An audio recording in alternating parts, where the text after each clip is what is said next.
We're doing a thing for a short film for GMA. The story is about a mother and a son.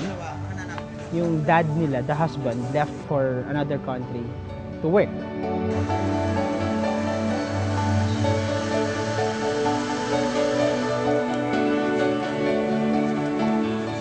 Makaka-relate sa akin ng maraming ina na nandyan na may asawang nasa ibang bansa para magtrabaho para sa pamilya. And ako, bilang nanay, ako yung gumaganap ng lahat ng katungkulan ng nanay at tatay.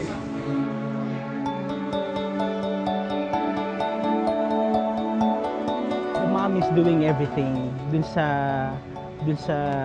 pagkukulang ng tatay. But we also have to put into consideration na kaya umalis yung daddy because it's for the family.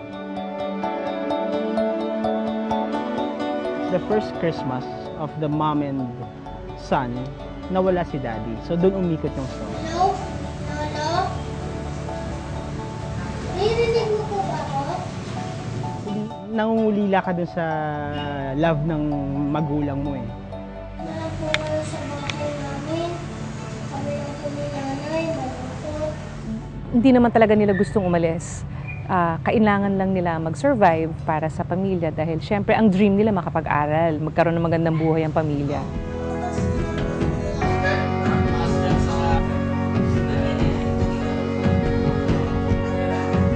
Hindi mo dapat hintayin yung Christmas or special occasion to show your love or if you want to give something.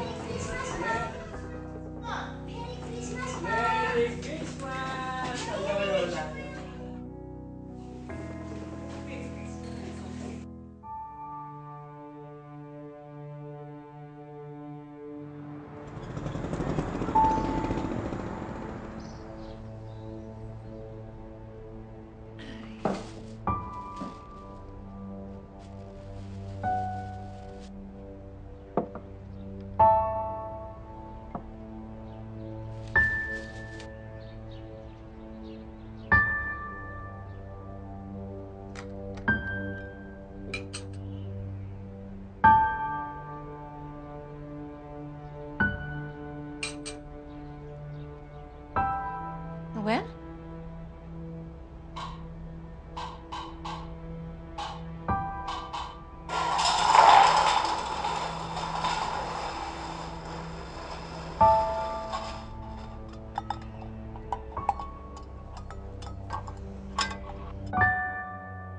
Hello, Lolo? Naririnig niyo po ba ako? Punta na lang po kayo dito sa bahay namin.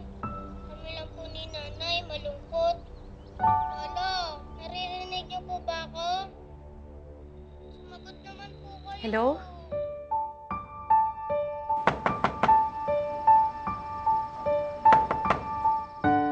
Merry Christmas! Ang Lolo! Nadinig niyo po ba yung tawag ko? Oo naman, kaya lang nagsisesta, Lolo. Pero alam ko, ikaw ang tumawag. Opo. Merry Christmas!